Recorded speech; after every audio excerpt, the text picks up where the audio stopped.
नमस्कार, मैं Kanika, government girls senior secondary school Mothalda Sonipat Haryana कक्षा 12वीं की छात्रा। सबसे पहले तो मुझे ये मंच मेरे अभिभाव मेरे विचार मेरी अभिभाव ये मंच प्रदान करने के लिए श्री संदीप ढिल्लोजी, श्री सुरेश भारद्वाज व मेरी प्रेरणा स्रोत श्रीमती सुनीता टूल जी को धन्यवाद करना चाहूंगी। मैं उन सभी को धन्यवाद करना चाहूंगी जो मुझे इस वक्त लाइव देख रही हैं।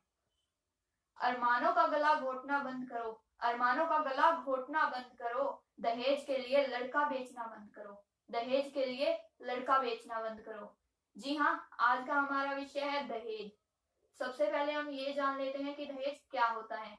दहेज वो वस्तुएं, वो सामान होता है जो लड़की के माता पिता उसके विवाह के समय उसके परिवार को देते हैं। प्राचीन समय में इसका आरंभ किसने किया ये कोई नहीं जानता, लेकिन प्राचीन समय में इसका आरंभ लोगों के हितों व उनकी भलाई के लिए किया जाता था। लेकिन आज के समय में यह सिर्फ एक लाभ कमाने का सौदा बन के रह चुका है। प्राचीन समय में लोग अपनी इच्छा अनुसार जो बेटी को देना चाहे वो देते थे, लेकिन आज के समय में उन पर दबाव डाला जाता है, उनसे मांग की जाती है। प्राचीन समय में इसे लोगों के हितों के लिए इस्तेमाल किया जाता था, लेकिन आज इसने एक इतना भयानक रूप ले लिया है जिसके बारे में हम कोई अंदाजा नहीं लगा सकते।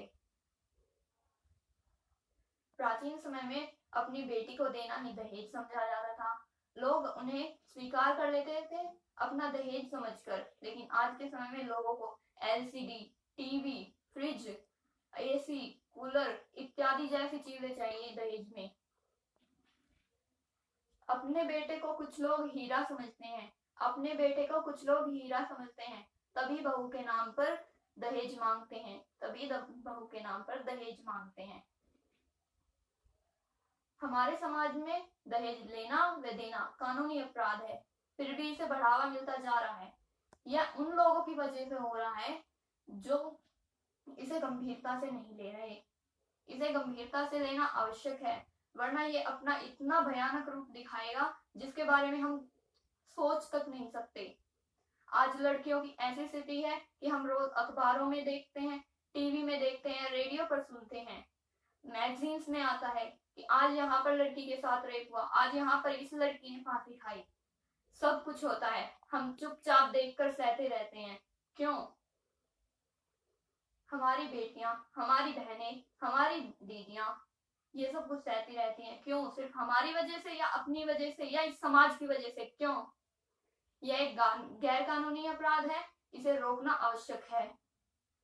इसे रोकने के लिए सरकार ने अनेकों कदम उठाए हैं, लेकिन इससे समाज में कोई इसका पालन नहीं करता। क्यों? क्योंकि वो अपनी बेटियों को खुश देखना चाहते हैं। कहां से खुश रहेंगी बेटियां? जब वो घर जाती हैं उनके माता पिता उन्हें मारते हैं। क्यों? क्योंकि वो दहेज कम लाई। लड़का उसे घर से निकाल देता है क्योंकि वो दहेज कम लाई, या फिर वो मोटी है, काली है, उसके रंग रूप को देखकर। कई बार लड़कियों को जिंदा जला दिया जाता है। लड़कियों के साथ ऐसी ऐसी दुर्व्यवहार किए जाते हैं जिनके बारे में हम कुछ सोच तक नहीं सकते, उन्हें हम सिर्फ महसूस करते हैं। आज हाथरस कांड हुआ, कल कोई और कांड होगा, कभी कुछ तो कभी कुछ। लड़कियों को इस तरह जलाया जाता है, मारा जाता है, पीटा जाता है। हमारे समाज में इसे रोकना बहुत ही आवश्यक है। हमारे समाज में विभिन्न जातियां, विभिन्न धर्म के लोग रहते हैं, इसलिए इसको बढ़ावा मिलता ही जा रहा है। इसे रोकना बहुत ही आवश्यक है। जाति प्रथा और भ्रूण हत्या जैसी समस्याएं भी इसके कारण उत्पन्न हो रही है। बाल विवाह, घरेलू हिंसा इत्यादि ऐसी समस्याएं सिर्फ और सिर्फ दहेज प्रथा के कारण उत्पन्न होती जा रही हैं, और अनेकों समस्याएं आगे उत्पन्न होने वाली हैं।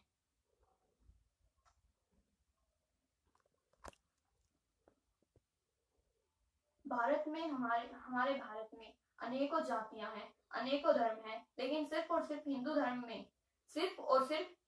में दहेज लेना और देना चलता है। क्यों? दहेज लेना व देना कानूनी अपराध है। मेरी बात को समझिए और इसे स्वीकार भी कीजिए।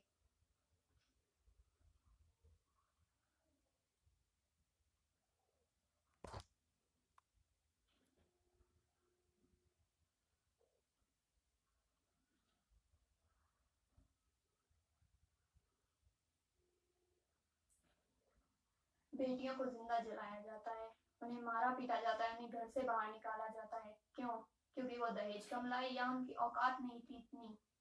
बेटियों से पैसा लेना, उन्हें मारना पीटना, क्या यही आज का इंसान है? बेटियों के माँ बाप दहेज नहीं दे पाने के कारण लोगों से ऋण लेते हैं, उनका ब्याज नहीं चुका पाते। ब्याज न चुकाने के कारण लोगों से वे लज्जित हो जाते हैं। लोग कई बार उन पर पथराव करते हैं, पत्थर मारते हैं, उन्हें जेल भेज देते हैं। क्यों? क्योंकि उन्होंने अपनी बेटी की खुशी के लिए ये सब कुछ किया। दहेज लेना और देना कानूनी अपराध होती है, वो चुप रहते हैं। क्यों? क्योंकि वो सोचते हैं कि उनकी बेटी आगे चलकर ससुराल में खुश रहेगी, लेकिन आगे चलकर भी उसे खुशी नहीं मिलती। आगे चलकर उसे आत्महत्या जैसा बुरा कदम उठाना पड़ता है और उसके माँ बाप को दहेज का कर्ज न चुका पाने के कारण भी आत्महत्या का कदम उठाना पड़ता है। इस कारण हमारे समाज में अनेकों बेटी, अनेकों माता पिता, अनेकों लोग आत्महत्या कर रहे हैं, जो कि एक बहुत ही बुरा फैसला है।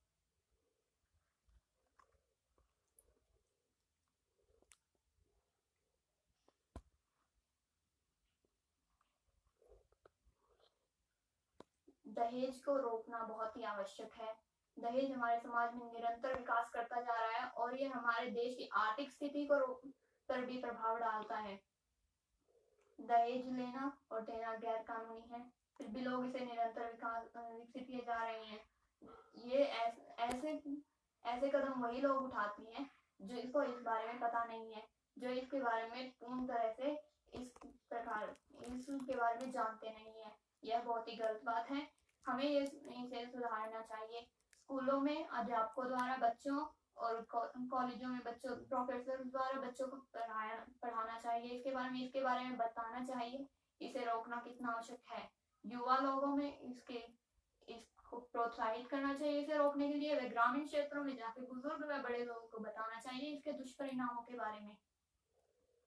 हमें इसे रोकना बहुत ही आवश्यक है। हम युवा हैं, आज की पीढ़ी है, आगे चल के हम कुछ भी कर सकते हैं।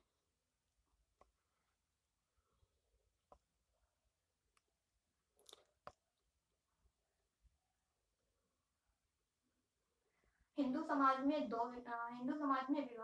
किसी विवाह को दो आत्माओं, दो परिवारों का मेल समझा जाता है, लेकिन इस दहेज प्रथा ने इस पवित्र रिश्ते को भी कलंकशील कर दिया है।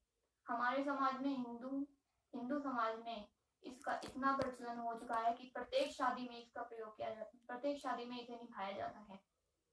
इसे निभाना इतना आवश्यक नहीं है, और अगर निभानी है तो अपनी इच्छा अनुसार हम जो देना चाहें वो दे सकते हैं।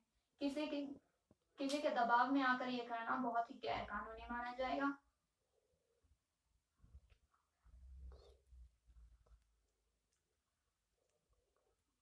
दहेज लेना व देना दोनों ही गैर कानूनी अपराध हैं। इसमें पुलिस भी आ सकती है।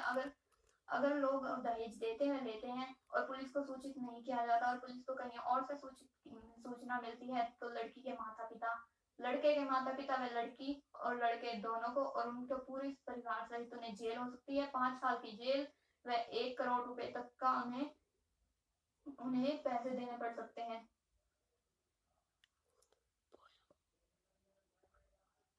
आखिर में मैं आप सबको एक कविता कहना चाहूंगी।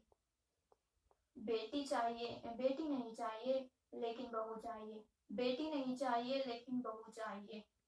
बेटी को गर्भ में मारना है, लेकिन अपने वंश को आगे बढ़ाने के लिए बहू चाहिए। बेटी को गर्भ में मारना है, लेकिन अपने वंश को बढ़ाने के लिए बहू चाहिए। बेटी को नहीं पढ़ाना लेकिन बहू अच्छी खासी नौकरी वाली चाहिए। बेटी को नहीं पढ़ाना लेकिन बहू अच्छी खासी नौकरी वाली चाहिए। अपनी जायदाद बेटे के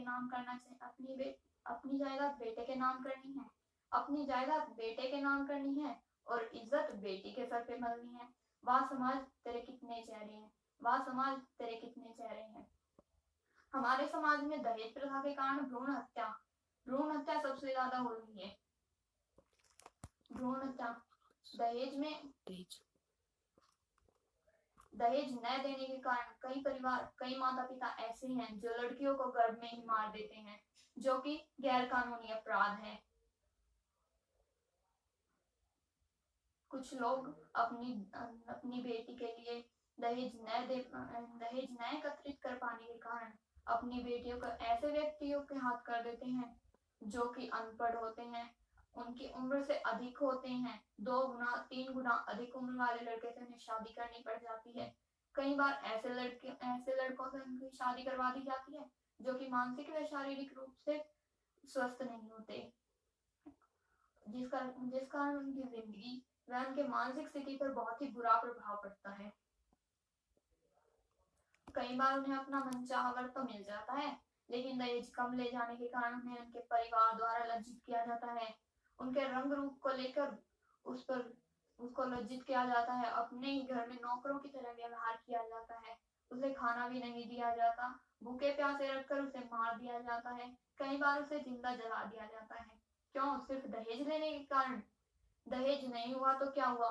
बेटी तो है, बेटी है, बहू है, उसे पढ़ाओ लिखाओ, नौकरी करवाओ, आगे चलकर वो खुद जाके अपने पैसे आपको देगी कि लो माता पिता, लो मम्मी पापा, अपने पैसे लो, जो आपने मुझे पढ़ाया वो लो।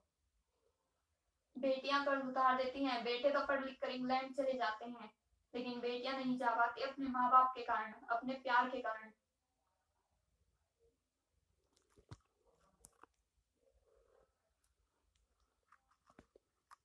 दहेज को रोकना बहुत ही आवश्यक है। ये इतना फैलता जा रहा है कि दिन प्रतिदिन हजारों लड़कियां सूली पर टंग जाती हैं, हजारों माँ बाप दर दर की ठोकरें खाते हैं, कहीं यहाँ कहीं वहां ऐसे गिरते फिरते हैं लोग। क्यों? सिर्फ अपनी बेटी के घर बसाने के लिए। बेटी का घर बसाना है, बेटी का घर बसाना है, यही घूमते रहो। कई लोगों से मार पिटाई खाते हैं, कई लोगों से झगड़ा करते हैं, दारू पीते हैं, शराब पीते हैं, नशा करते हैं। उन पैसों को इकट्ठा करके अगर वो अपनी बेटी का दहेज भी इकट्ठा करना चाहें तो वो भी कर सकते हैं, लेकिन दहेज देना इतना आवश्यक नहीं है जितना बेटी को पढ़ाना। बेटियों को पढ़ाएं, उन्हें लिखाएं, उनको अच्छी नौकरी दिलवाएं। नौकरी न दिलवाने से पहले उनका विवाह न करें। अगर बेटी खुद अपने पैरों पर खड़ी होगी तो वह आगे चलकर समाज में अपना नाम करेगी, आपका नाम करेगी, आपको उसके नाम से जाना जाएगा कि हाँ ये इसकी बेटी है। आपको उनके नाम से जाना जाएगा कि हाँ ये उनके माँ बाप हैं जो इतनी बड़ी पोस्ट पर हैं। कल्पना चावला जैसी लड़कियां, मैरी कॉम, अनेकों लड़कियां, गीता बबीता फोगाट, अनेकों लड़कियां इतनी पढ़ी लिखी होकर अपने माँ बाप के नाम पर जानी जाती हैं या उनके माँ बाप उनके नाम से जाने जाते हैं। पढ़ाओ लिखाओ लड़कियों को दहेज देना जरूरी नहीं, पढ़ाओ लिखाओ लड़कियों को दहेज देना जरूरी नहीं। मैं आप सबसे एक विनती करना चाहूंगी कि आज हम सब पढ़ लें। दहेज ना ही हम देंगे ना ही हम लेंगे, दहेज ना ही हम देंगे ना ही लेंगे। और कहीं पर भी ऐसी समस्याएं या फिर ऐसी स्थिति हमें दिखे जहाँ पर दहेज दिया जाता है, वहां पर हम पुलिस को फोन करेंगे या फिर हम उन्हें खुद जाके समझाएंगे कि दहेज लेना व देना कानूनन अपराध है। उन्हें उनके बारे में बताएंगे कि दहेज के क्या क्या दुष्परिणाम है, इनसे क्या कुछ हो सकता है, कितने लोगों की जिंदगी बर्बाद हो सकती है। दहेज को हिंदू समाज में इतना बढ़ावा मिल चुका है कि हिंदू समाज के अलावा इसे किसी धर्म में नहीं अपनाया जाता।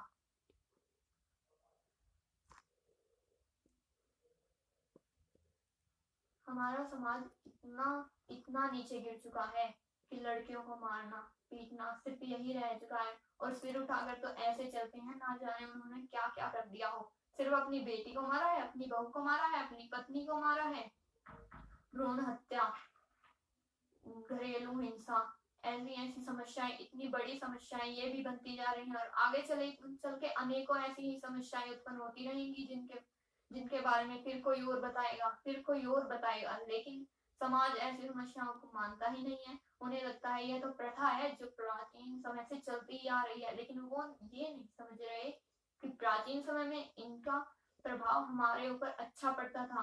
प्राचीन समय में दहेज इसलिए दिया जाता था ताकि लड़की अगर किसी नए घर जाए तो वो अपने आप को वहां पर बसा सके। उसकी इच्छा अनुसार सामान दिया जाता था, कपड़े, बर्तन, पैसे, ताकि वो अपना घर बसा सके, ना कि अपने ससुराल वालों का पेट भर सके।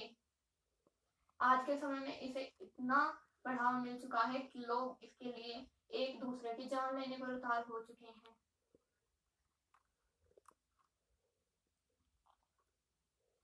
हिंदू समाज में इसे बहुत ही बढ़ावा मिलता जा रहा है, जो हमें रोकना बहुत ही आवश्यक है। इसे रोकना इतना आवश्यक हो चुका है कि दिन प्रतिदिन लड़कियों की मौत होती जा रही है। लिंग अनुपात कम होता जा रहा है। लड़कों को इतना बढ़ावा मिल चुका है कि वो खुले आम कहीं भी लड़कियों के साथ गैंग रेप, उनकी हत्या या फिर उनके साथ छेड़खानी या मारपीट करके चले जाते हैं। माँ बाप इसलिए चुप रहते हैं ताकि उनको आगे चल के एक अच्छा ससुराल मिले। ससुराल तो अच्छा मिल जाएगा, लेकिन जो लड़कियों की मानसिक स्थिति पर जो असर पड़ा है वो नहीं सुधरेगा। मानसिक स्थिति अगर अच्छी होगी तो आगे चलकर वो अपने दो परिवारों को, अपने मायके और ससुराल दोनों को आगे लेके चल सकती है। लेकिन अगर उसकी मानसिक स्थिति ही बिगड़ गई तो ना ही वो अपने मायकों को संभाल पाएगी, ना ही ससुराल को। मायके वाले दर दर की ठोकरें खाएंगे ऋण न दे पाने के कारण। ससुराल वाले उसे मार पीट कर उसे घर से निकाल देंगे, उसके परिवार को लज्जित किया जाएगा। हिंदू समाज में ये सब कुछ इसलिए चलता आ रहा है क्योंकि लड़की के माता पिता चुप रहते हैं। लड़की के माता पिता चुप इसलिए रहते हैं क्योंकि हिंदू समाज में किसी लड़की का विवाह न हो पाना या रिश्ता टूट जाना कलंकनीय माना जाता है। उस लड़की को कलंकशीलता का कलंक माना जाता है। उनका घर बर्बाद हो जाता है इस एक दहेज के कारण। दहेज न दे पाने के कारण लड़की की जिंदगी बर्बाद हो जाती है, उसके माँ बाप की जिंदगी बर्बाद हो जाती है। अगर उसकी कोई और बहन है तो उसकी भी जिंदगी बर्बाद हो जाती है। ना ही उसे लड़का मिलता है कोई और, ना ही उसकी छोटी बहन या बड़ी बहन को। उसके माँ बाप इस कदर दर दर की ठोकरें खाते हैं जिसके बारे में हम सोच नहीं सकते। और लड़कियों को ऐसी ऐसी समस्याओं का सामना करना पड़ता है जिसके बारे में ना ही हम सोच सकते हैं, ना ही समझ सकते हैं। सिर्फ महसूस कर सकते हैं, और महसूस भी इस तरह कर सकते हैं कि हम इतना महसूस नहीं कर सकते जिस प्रकार वो महसूस करती हैं। धन्यवाद। आशा है आपने मेरी वीडियो को समझा व सुना होगा। अगर मुझसे कोई गलती हुई हो तो कृपया कमेंट बॉक्स में डाल दें। धन्यवाद।